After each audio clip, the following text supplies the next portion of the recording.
Thank you so much for having me here, and a huge thank you to the whole Vistas program, and of course to David and Fay Bisno, who have done everything to make us feel so comfortable for the last week here as we're staying at their place looking out at the Pacific Ocean and thinking this is about as good as it gets. We are really excited. It's also great to have met Barbara and Jill and Sue and everybody here at Vistas who have made it really easy to make this program possible. So I'm going to try to go through as quickly as I can. Normally this is like about a 6-hour course that I do on by George. So I'm trying to make it go quickly, but we may not finish it, so I'll have to come back next year to do that.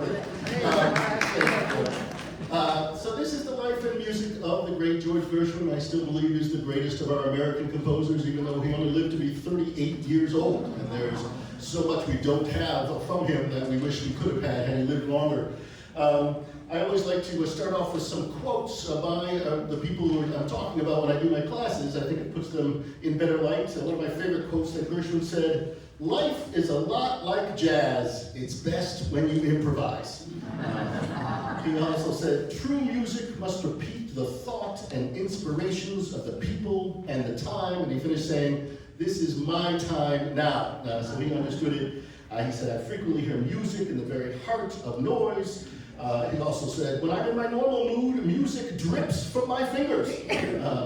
Upper birth, lower birth, that's the difference between talent and genius. Why should I limit myself to only one woman when I can have as many as I want?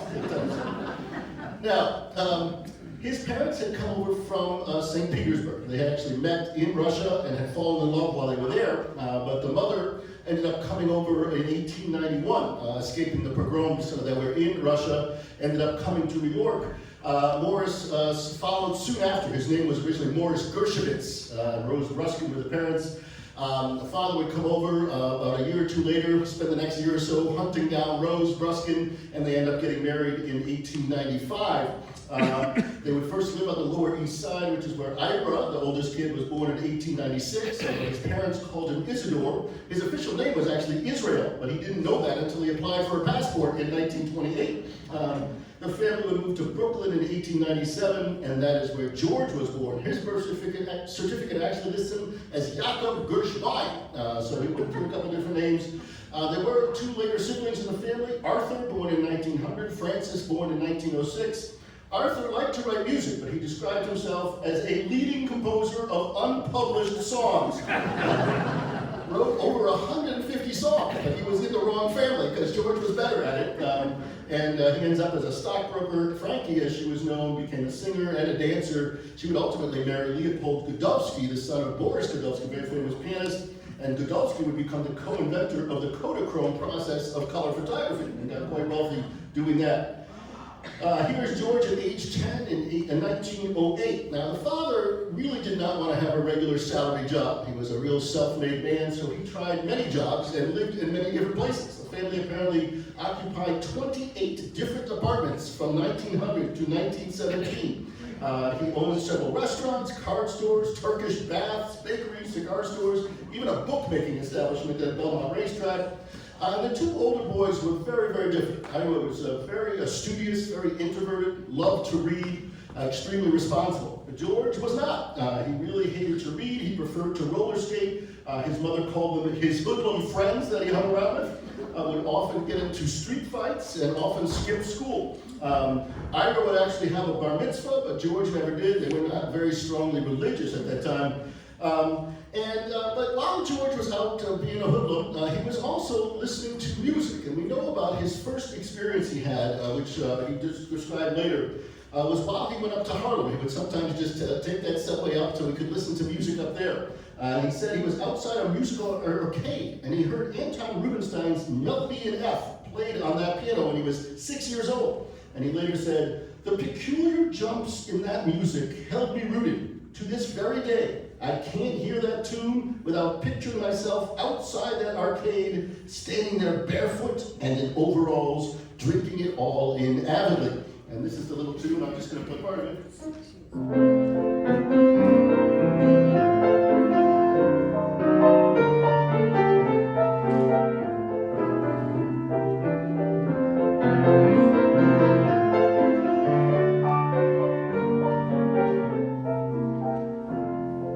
Lovely little tune, and that really got an earworm into George's head.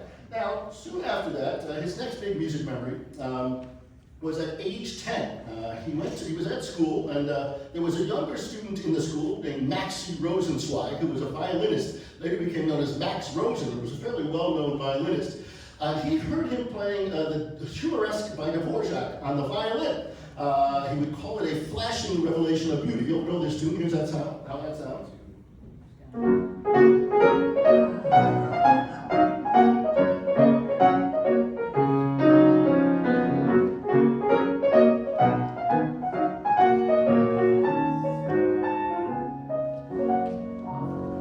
Jazzy part to it, so you can see why he liked it. There's a very funny story that George tells about trying to meet Maxie Rosenzweig. He said, I made up my mind to get acquainted with this guy Maxie. I waited outside from 3 to 4:30 that afternoon after his concert in the hopes of greeting him. It was pouring cats and dogs, and I got soaked to the skin, but no luck.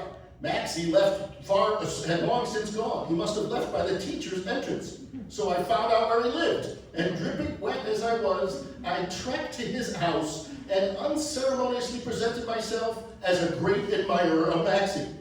But Maxie was not home. His family was so amused, however, that they arranged a meeting for us. From the first moment we became the closest of friends. We chummed about arm in arm. We lavished childish affection upon each other and exchanged letters even when only a week and some 100 blocks lay between us. And over the next couple of months, or the next year, he really hung out with Maxie. And Maxie was very good at music. He had learned how to read music and all that. But the other cool thing about Maxie was that he had a player piano in his home. And Gershwin would just go and stare at that piano, watching it as it played these popular tunes and watching the keys go down. He was fascinated.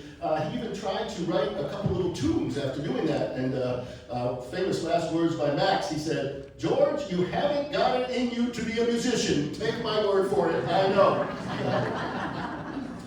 But then the story is that when George was about 12 years old, in 1910, the family had enough money to buy, the Gershwin family had enough money to buy their own piano. They hoisted it up into their apartment on the Lower East Side. The plan was to let Ira have lessons. He was the good kid. He was ready to sort of be responsible. But as the story is, as soon as that piano got up there, George ran over and started playing a tune that he had memorized from watching the keys go down on the player piano, and he played it perfectly. So Ira never got those lessons.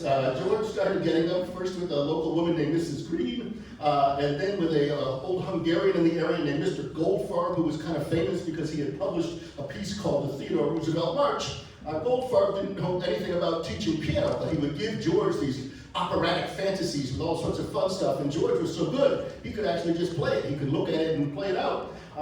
Ultimately, he would meet up with Charles Hammertzer, and it was Hammertzer who would sort of show him the way.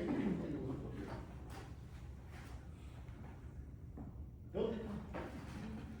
I lost my book. What was it?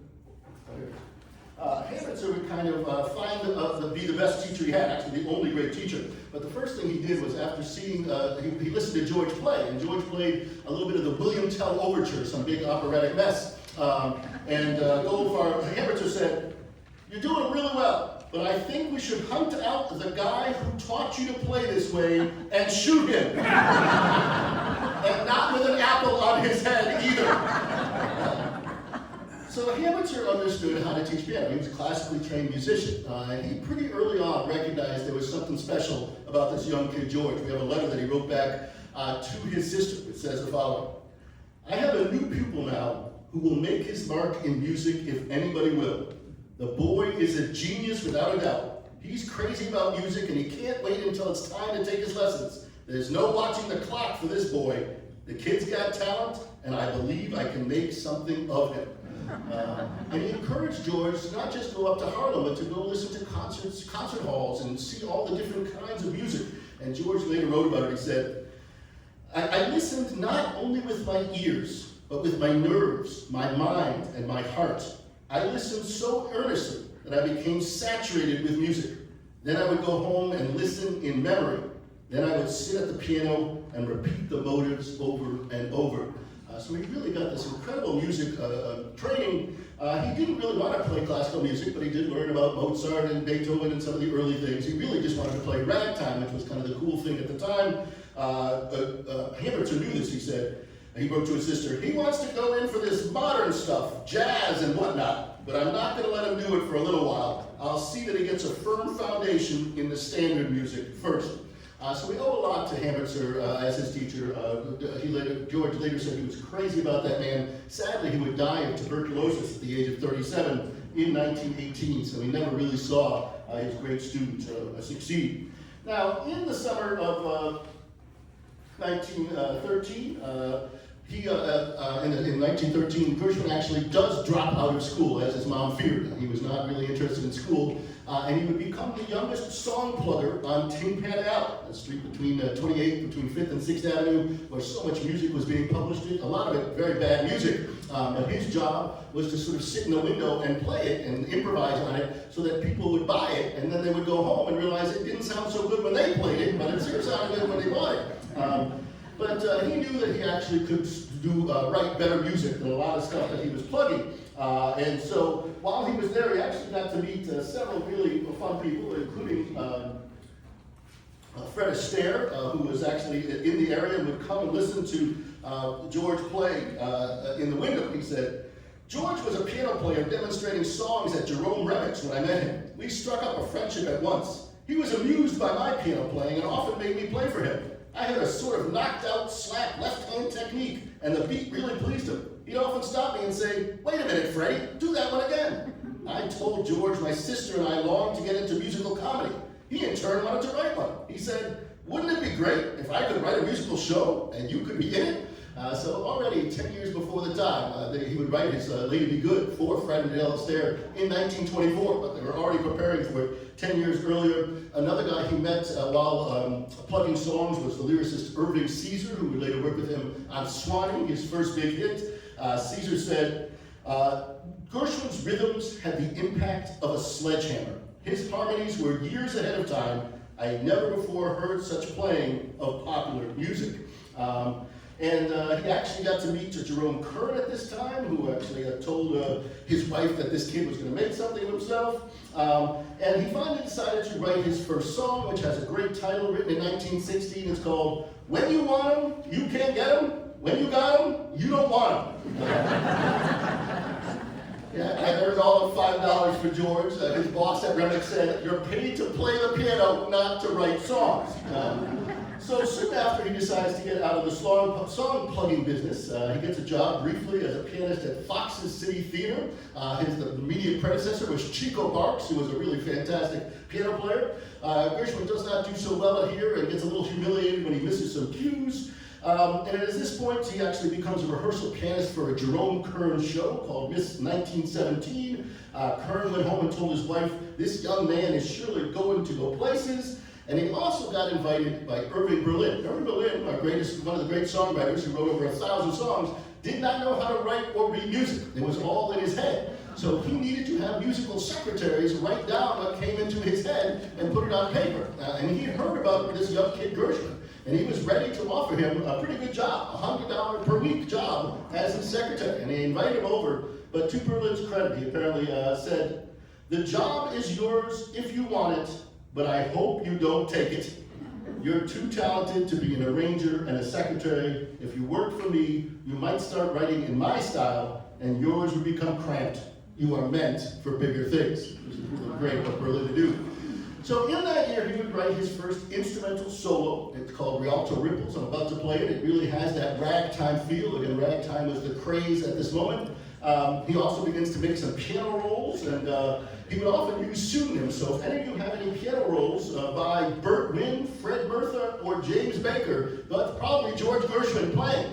So go home and check those if you have old piano rolls. Here's the wonderful Rialto Ripples by Gershwin.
writing for some musical reviews that are not well known, called 8:30, Ladies First. He actually writes his first song with lyrics that Ira wrote. It's called The Real American Folk Song Is a Rag. It's kind of an interesting old song that's been forgotten. It never got put into a show. It only got published in 1958, so much later.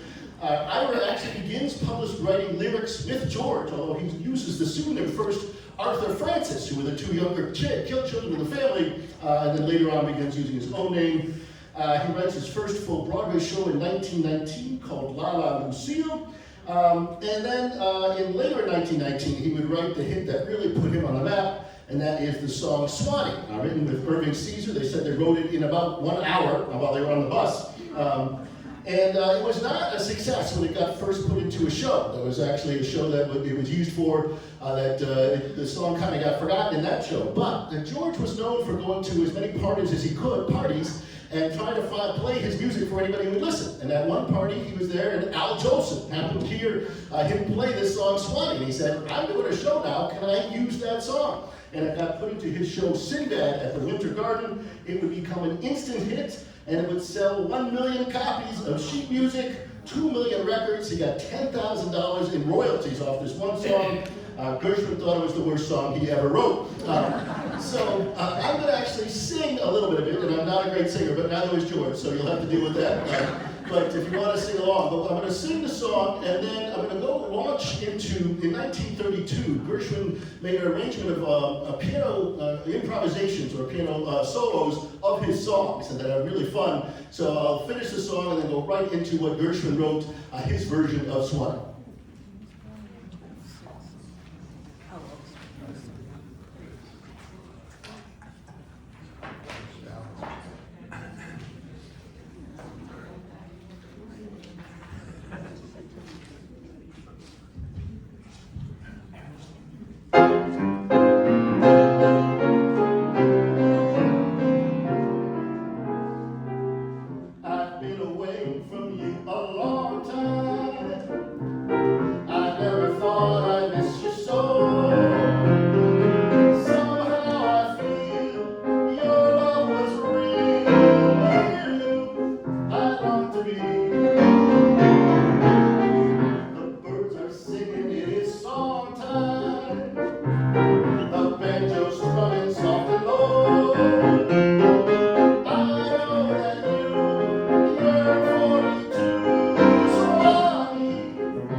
Which was lost for many, many years. It was a string quartet.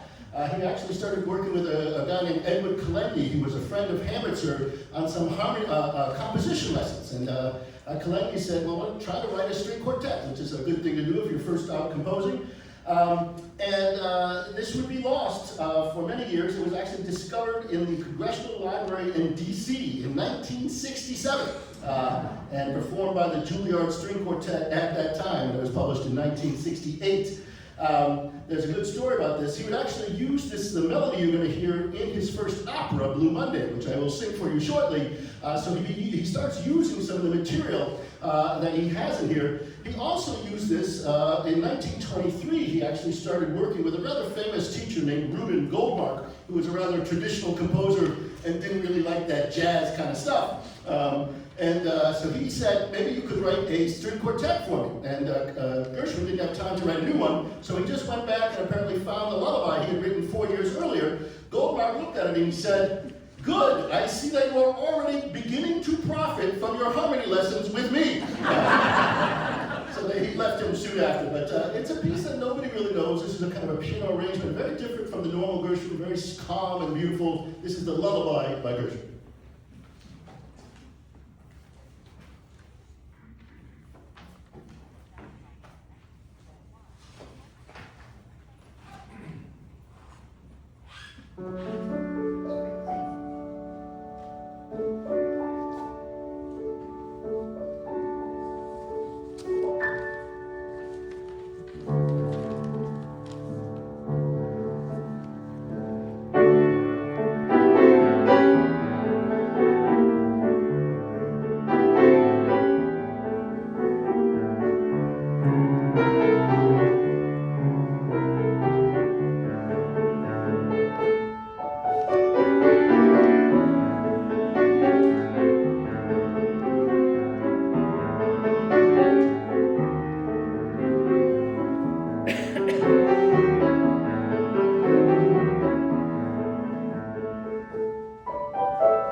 Working for something called the George White Scandals. This was kind of a Ziegfeld Follies variety show, and he was hired to be the music director of these kind of shows that mostly had scantily clad women and big Busby Berkeley kind of sets walking everywhere. And he wrote some silly music for this, but in the third year of doing this, in 1922, would be a very important year for Gershwin. Firstly, the conductor that year was a guy named Paul Whiteman, and Paul Whiteman had this mission of bringing jazz outside the dirty saloons and into a concert hall, and that would ultimately be the genesis of Rhapsody in Blues soon after. But Whiteman got to know Gershwin, and he thought this kid had quite a lot of talent. And for the show, he wrote several different pieces. He was working with Buddy DeSilva, his lyricist at the time. They wrote two beautiful songs, Somebody Loves Me and A Stairway to Paradise. For this show, the Stairway to Paradise did have, I think, 60 dancing girls coming down 2 circular staircases, and this was like the beginning of the show. It was a great, great number. Everyone loved it. And I'll play it now. The problem was that Gershwin also wrote an opera for this show that had a really dark, tragic ending, and it did not last very long in the show, and most people have forgotten it existed, but I'm going to sing it for you today, because you're in it for it.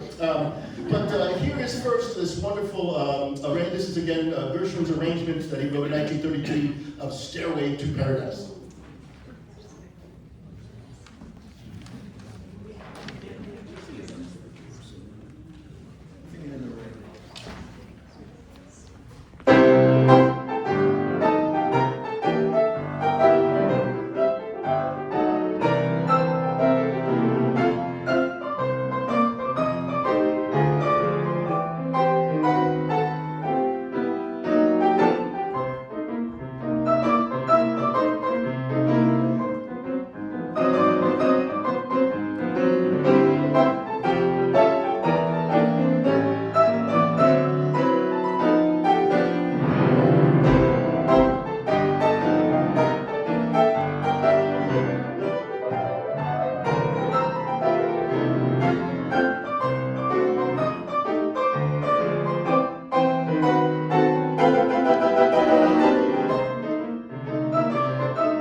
So the story behind this Blue Monday.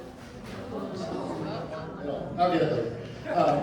The story behind Blue Monday was that the Gershwin and Buddy DeSilva had this crazy idea that they could write kind of a serious opera that would have African Americans as the characters. Although, again, at the time, you really didn't have African Americans and white people working in the same place, so this was all done in blackface, which of course is a terrible thing now, but it was fairly standard then, and that's part of the reason why I think the opera was not very successful. They were trying to do a serious opera, but with people in blackface, it doesn't really work. They had this notion that they could write this opera, and Paul Whiteman talked to them. And it was Paul Whiteman who went to George White, the guy running this thing, and he said, "I think that you should give these guys a chance. It could be good." George White initially said, "No way, that sounds awful." But then, about 5 days before the show was going to go up, George White realized that he needed about 20 extra minutes of music. And so he went and said, "All right, put your opera in there if you can write it." And so very quickly, over the next 5 days, they churned out this opera. Now, obviously, there's not a lot of time to write a very good opera, and the libretto kind of stinks. But the music in it really is, it's kind of that missing link between these early Gershwin pieces and Rhapsody in Blue. It's the first kind of full, long-term thing he tried to write in a kind of more classical style. And some people actually really did like it. Ferdinand Grofin, the orchestral arranger, said, "The work struck me as highly original, and it represents a new departure in American music."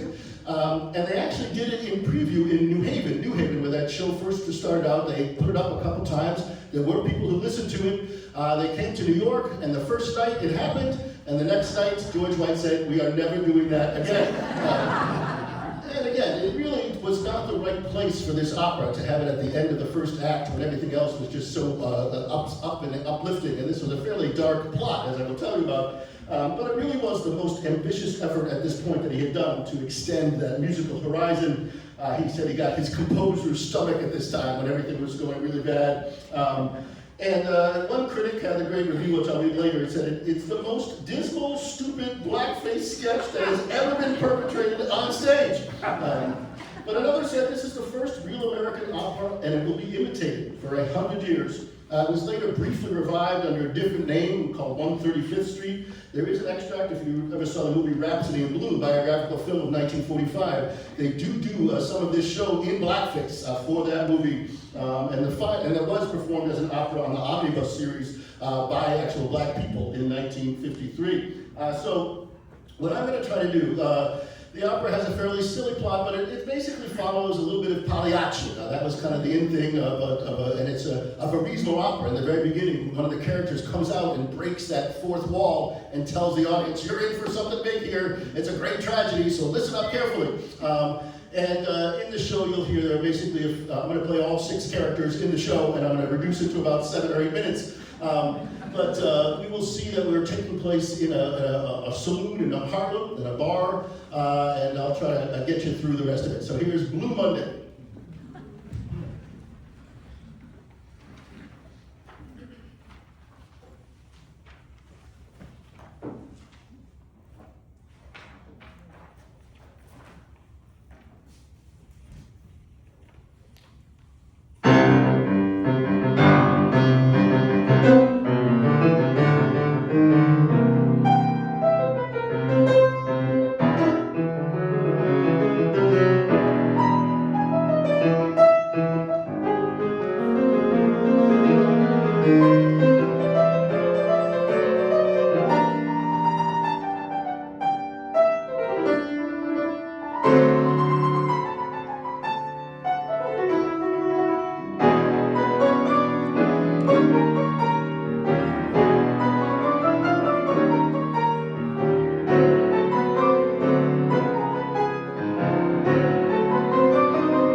kind of the singer in the place, and he's kind of a bully. He knocks Sweet Pea off the piano. Mike says, "Why don't you leave that Sweet Pea alone?" Tom says, "Ah, keep quiet. If it wasn't for my singing, you'd have to close this joint down." And now, in comes Vi. She's beautiful.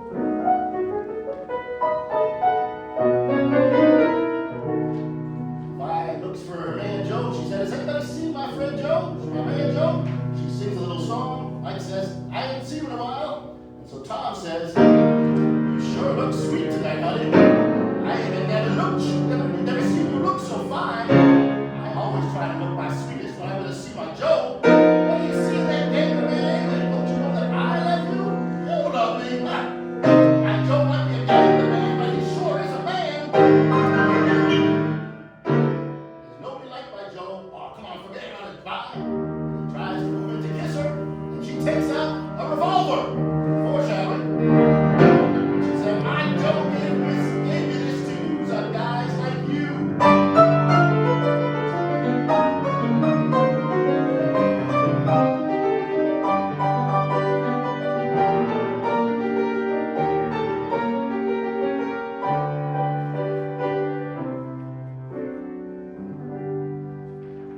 Now Vi leaves, and Joe finally comes in, and he tells a little story to Mike about how he got a letter from how he wants some money gambling, but he wants to go home and see his mother. He hasn't been down south in 3 or 4 years. He hasn't seen her. He sings a little hard about going south in the morning, and then he finishes it by saying this.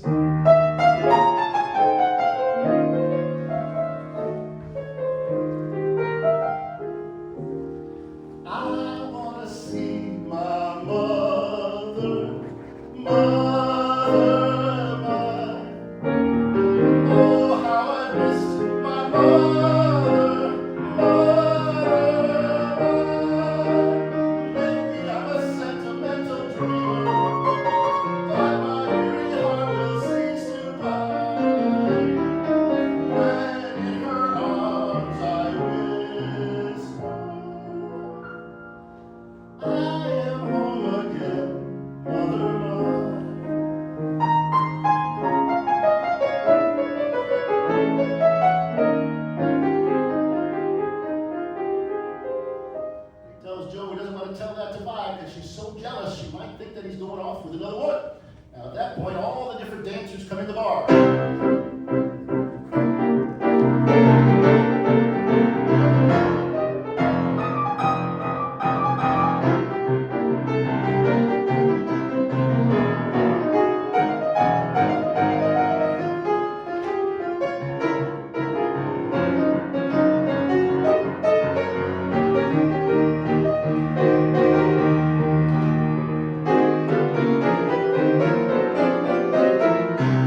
stops for a moment, and then Fay heads over to the telegram, picks it up, and reads it.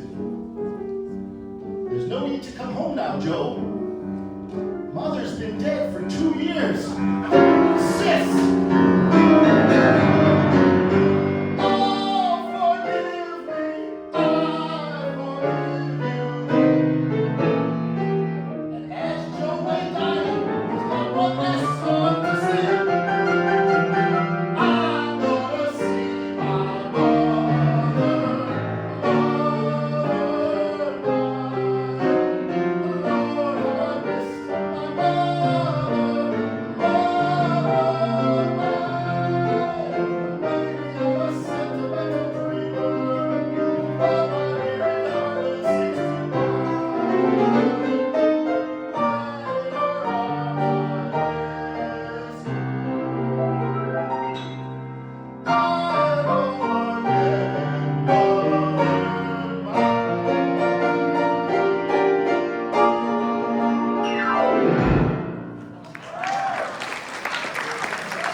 Try to read you the full review of that because it's very funny. If I can find it in my mess of papers here. Can't read. No, there's 3. There's 3.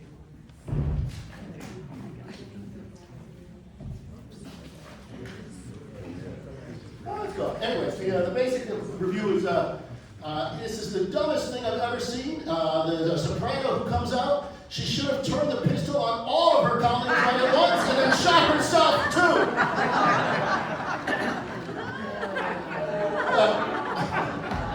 There were some pretty good reviews, as I mentioned. And the important thing about this opera is it was a sort of a conduit towards Rhapsody in Blue. It gave him a chance to try things out. It also gave him a chance to hobnob with some important people. He began to he played actually on a concert with a mezzo-soprano, Ava Gautier, soon after. He actually played, she included on that concert regular classical music, but also some songs by Irving Berlin and George Gershwin, and he played those. He begins to go into the high-class social world of Fifth and Park Avenue, meeting people like Charlie Chaplin, Maurice Chevalier, Jascha Heifetz. And he actually writes a musical at this time entitled Sweet Little Devil that has a run first at Astor Theater, but then in Boston. And that's going to become very important for the story of Rhapsody in Blue, which I'm going to get to now, and hopefully get this done before we finish our first half. Paul Whiteman, as I mentioned, was this band leader from Denver who had trained as a classical musician, played violin with the Denver Symphony. Soon after World War I, he began leading jazz bands to Europe, hired Ferdinand Goffey as his arranger, who also had come from a family of classical musicians. He was a violist in the LA Symphony, and they sort of tried to bring a dignity to jazz, touring Europe, where, of course, Whiteman was crowned the king of jazz. Now, of course, the Whiteman Orchestra did not have any black people in it, but for white audiences, this was a chance to really see it. And his hope, as I mentioned, was to do a very ambitious jazz concert in a serious concert auditorium. And after Blue Monday failed, Whiteman had gone to Gershwin and he said, you know, one of these days I'm going to put a show on at a concert hall, and I would love for you to write something for them. And George said, sure, maybe that'll happen. And the story goes that in January of 1924, George and Ira are playing pool somewhere, and they happen to look and find a little article in the paper that says that there's going to be a concert at the Aeolian Hall with Paul Whiteman's orchestra showing that jazz has made it, featuring a great new work by young George Gershwin. Gershwin called up Whiteman and said, I do not have a great new work. And this was 5 weeks later. Whiteman said, please write me something great. That's coming up in 5 weeks. I need you. And that's the genesis of Rhapsody in Blue, which is actually kind of amazing. Soon after, as I mentioned, he would go up to Boston to where his show was going on. And it was that train ride that really was the epiphany. He wrote about it later. He said, it was on that train with its steely rhythms, its rattly bang, that is often so stimulating to a composer. I frequently hear music in the very heart of that noise. And I suddenly heard, and I even saw on paper, the complete construction of the Rhapsody from beginning to end. I heard it as a sort of musical kaleidoscope of America, of our vast melting pot, of our unduplicated national pep, our blues, our metropolitan madness. By the time I reached Boston, I had a definite plot of that piece. But he still had to get this thing written. He had about 4 weeks left. He actually writes a kind of a 2-piano version after he comes back from Boston. Frederick Grofe then comes and basically lives at the Gershwin home, trying to sort of, whenever Gershwin churns out a musical idea, Grofe finds a different instrument to play. It's going to be for a jazz band with a piano soloist. Gershwin does not have time to even write out his solo piano part, so he mostly improvises that at the opening, which is an incredible thing to think about. There's a cadenza at the end, and actually Gershwin said to Paul Whiteman, Whiteman said, "When do I come in?" And Gershwin said, "I have no idea, I'll point to you when I'm done." Now, this was a very important concert. Some have called it the Emancipation Proclamation of Jazz. It took place on Lincoln's birthday. Whiteman spent a lot of money making up a beautiful program. He wanted it to be really top class. And there was a kind of who's who came to this concert. Just a few of the people who were there: John Philip Sousa, Leopold Godowsky, Jascha Heifetz, Sergei Rachmaninoff, Fritz Kreisler, Leopold Stokowski, Igor Stravinsky, Misha Elman, Victor Schubert. So it really was a momentous occasion. And there's a great little book that Whiteman wrote called Jazz. And he described somebody getting quite nervous. He said, 15 minutes before the concert was to begin, I yielded to a nervous longing to see for myself what was happening out front, and I put an overcoat over my concert clothes to slip around to the entrance of Aeolian Hall. There I gazed upon a picture that should have imparted new vigor to my confidence. It was snowing, but men and women were fighting to get into the door, pulling and mauling each other as they sometimes do at a baseball game or a prize fight or in the subway. Such was my state of mind by this time that I wondered if I had actually come to the right entrance. Then I saw Victor Herbert going in. It was the right entrance, sure enough. The next day, the ticket office people said they could have sold out the house 10 times over. I went backstage again, more scared than ever. Black fear possessed me. I paced the floor, I gnawed my thumbs. I vowed I'd give $5,000 if we could stop right then and there. Now that the audience had come, perhaps I really had nothing to offer them at all. I even made excuses to keep the curtain from rising on schedule, but finally there was no longer any way of postponing the evil moment. The curtain went up, and before I could dash forth as I was tempted to do, and announce there would not be a concert, we were in the midst of it. The original working title of this was just called American Rhapsody. That's what Gershwin had come up with. Rhapsody in Blue actually came about because Ira took a trip to the museum, the Metropolitan Museum, and they had an exhibit there of paintings by Whistler. And if you know some of Whistler's paintings, Nocturne in Black or Symphony in White, and suddenly Ira had this great epiphany of Rhapsody in Blue. And we'll talk in the second half about their affinity for painting. Both George and Ira were very good painters and had great painting collections over time. The other interesting thing about this, the famous slow theme, the United Airlines commercial, that only came in about a week before. George realized he needed to have some sort of contrasting material, and one of the great melodies of all time, he just sort of picked out of his notebook and said, I think we could use this, and it's now sort of really fantastic. So I'm going to play now the whole Rhapsody in Blue after this. We can take a break, and I'll see you at the after.